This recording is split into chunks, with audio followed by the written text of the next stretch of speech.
Hey, good morning. Yeah, I hope that guy doesn't do that for a living. Hey, nothing like laughter being the best medicine. I hope you agree with me.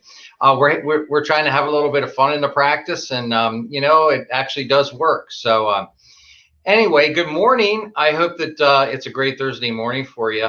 It's coffee with the doctor this morning, and by request, we're going over a topic that I think you might find interesting for numerous reasons.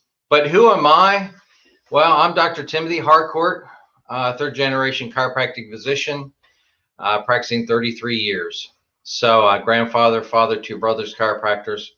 One brother's a chiropractor and a medical doctor. So, we're going to talk this morning about, in 33 years of practice, one of the most common things I have patients ask me, doc, I know my spouse or my friend or my neighbor would benefit so much by coming in and seeing you, but it's so frustrating that when I suggest that, they don't want to have anything to do with it. And we're going to talk about the psychology of that a little bit, and how to make life a little bit easier on you and them, and probably result in them getting a better chance of getting the care and the relief they need. So what are we talking about here? In general, humans don't really want to do what you want them to do. They want to do what they want to do, right? So it almost doesn't matter what you think. What matters is what they think. And so it's really a strategy that's less pressure on you and less pressure on them, and will result in a lot less frustration on your part and their part, because they might get tired of hearing about it. For sure, they probably are. So let's talk about how you easily go through this and pretty much save your breath.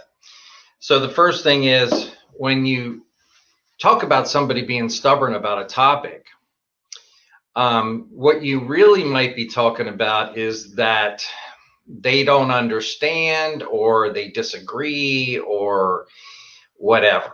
I mean, there's any number of reasons why they might appear stubborn about something. Why they might appear to be that they're not open-minded. Okay. So how does that occur? Well, it occurs because we're a function of everything that's ever happened to us in our entire life. And sometimes the absence of knowledge can drive that fear. In fact, it's well known, fear of the unknown, right? So that is one of the main reasons why people have a pullback sometimes when you try to push them into doing something. They're fearful because they really don't know much about it. And can we just be honest for a second? If you take a pad and a pencil, and for every drug commercial you see, you mark a little slash on there, and just say for an hour. And how many of those do you think you're going to have on that piece of paper by the end of the hour? I'm guessing it's 6 to 8, maybe. So we're constantly inundated with, a pill for every ill and a potion for every emotion, right? And we get it. I mean, medication is important in some circumstances, and we need to take it. That's not really what I'm talking about. What I'm talking about is the fact that you hear so much about that. But when was the last time you saw a commercial for proper spinal health, and why it's important to see the chiropractor? I mean, so, it's an uphill battle to begin with. Let's just face it, right? So, but the thing is, the key here is to not sell chiropractic. So the key is to basically ask them where they're at. So it could be like, hey, Mary, so what's going on? I mean, you having headaches or back pain? What's going on with you? Yeah, man, these headaches have been killing me. Well, what have you done for it? I mean, what have you tried?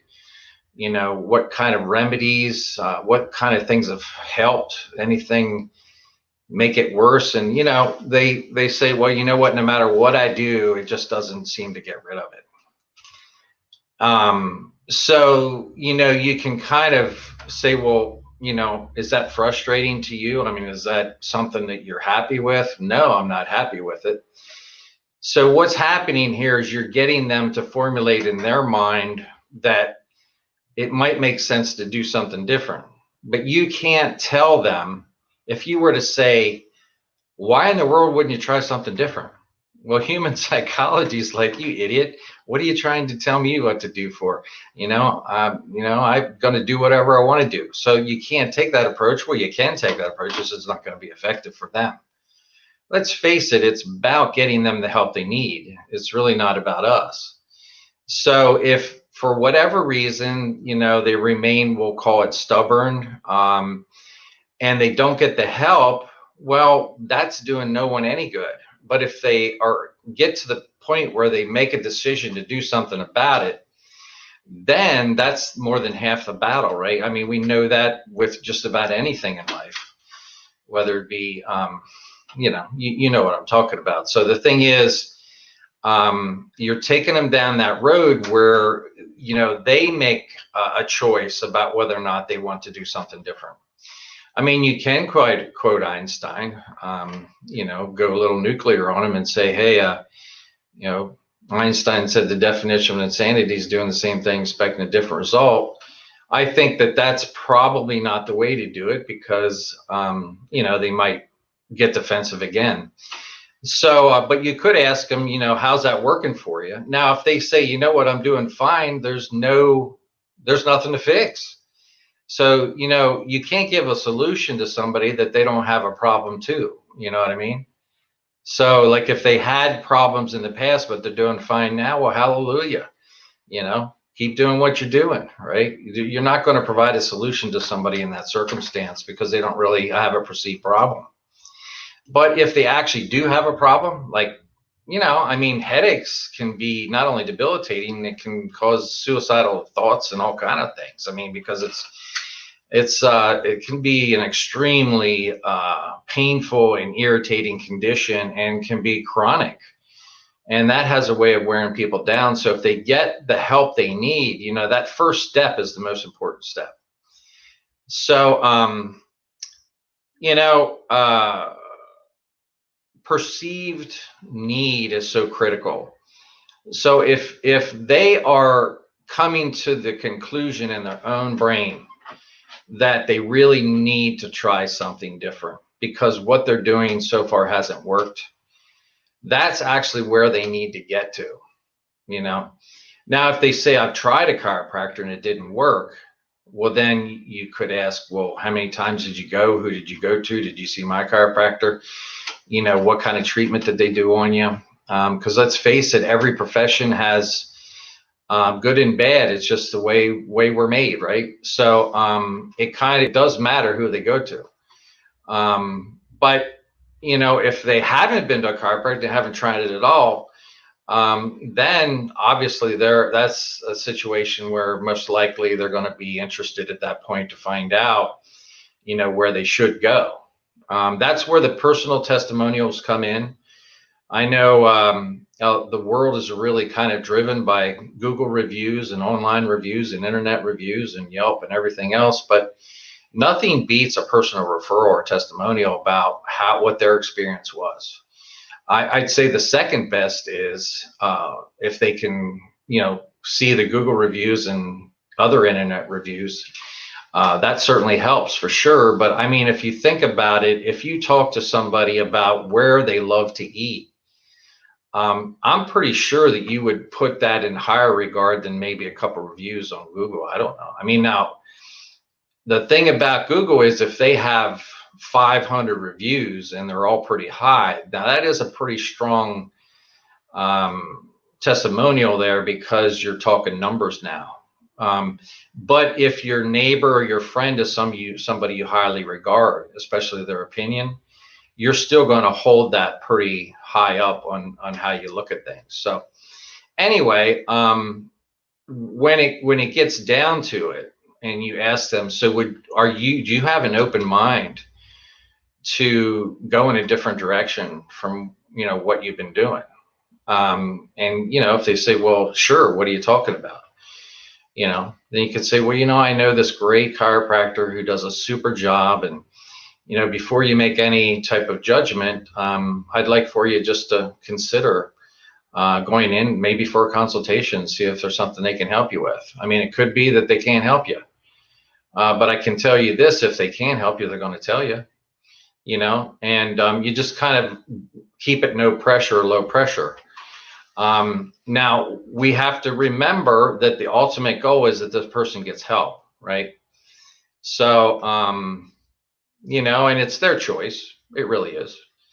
So you're more likely, oh, and by the way, the longer you try to talk somebody in, the less likely they are to come. So if you have a business card or something, you can just hand to them and keep it extremely short. Something like this, where, Mary, they've done a good job for me.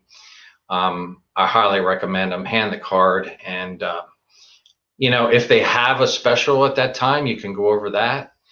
A lot of professionals will do a sit down, no charge consultation with a potential client or patient.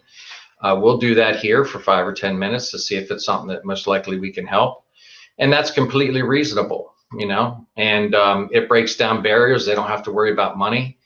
They don't have to worry about, well, are we barking up the wrong tree here with my condition? Maybe it's not something they can even treat. But when they have a little bit of interaction with the doctor, then it might make them feel more comfortable, like they actually just want to go through it. We see that many times. People will come into us, they'll look at the facility, they'll talk to the staff, they'll talk to me. And sometimes that's actually what their worry is. It's not so much do they think we can help them. They just would like to know that they're going to a respectable place, that it's professional. It looks nice to keep things clean, and especially in light of things right now, they're keeping everything sanitized and doing the best they can to keep people healthy. So, really, it's just about breaking down barriers, asking people where they're at, not pressuring them, and then trying to get them the help. So I think it's less really pressure on everybody to handle it that way. I would say that if you find yourself trying to talk somebody into going to the chiropractor all the time, save your breath. Just try to, see what their needs are and what has worked for them in the past. And listen, we go over all kind of topics. So the thing is, don't hesitate to put in the comments, because we read those after the fact, even if you're looking at this on rebroadcast. But that's how we come up with the topic for our sessions. And I have to tell you, in 33 years, if I had a $10 bill for every person that expressed their frustration about somebody that they love or care about being stubborn and not getting the care they know that would help them, I probably would have enough money to retire right now. But it is what it is. So the thing is, it is a very common themed question that I get a lot. And so if you have a question in your mind like that you'd like me to try to address, I'll do that. Hey, we don't have all the answers, but we certainly, give it our best shot. And I did want to say we're doing our virtual conference. I'm board certified neuromusculoskeletal medicine, formerly chiropractic orthopedics. But we have our conference this weekend, and we're going to be learning all the newest and latest and greatest natural pain management techniques, to include lasers and other things. So I'm excited about that, and I'm pretty sure there's going to be some things in there that we'll be able to share with you in upcoming sessions. I'm not going to bore you to tears, but just give you the highlights. So we're really looking forward to doing that. And any other comments or things that you can think of, and please like our Facebook page, like the post. If you like this, share it with somebody who could use the information, and whether or not they're here or somewhere else, it doesn't matter. If they can benefit from it, share it with them. Tag somebody who needs to hear this, it makes it even easier to do that. Let people know that, I'm available. If, they're frustrated about their condition and want to sit down and talk about it, I'll do that. And there's no charge to sit down and chat for a couple minutes to see if there's something that can be done for them. And then lastly, don't forget to comment on the post. I mean, like I said, even if it's on rebroadcast, we can still see it. hey, listen, everybody stays strong, stay healthy. But the one thing that I've universally been hearing from people when I tell them and explain, make sure that you stay creative.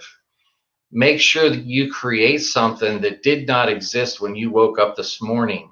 It'll make you feel better, make you feel more on track. It will make you feel more integrated, and it'll definitely make you feel more under control. And that's a pretty good thing right now. So, and it's a pretty good thing all the time. And developing that creative mind is so empowering. It really is. And so, anyway, I hope you have a great week. I hope there was something today that's beneficial for you, and we'll see you next week.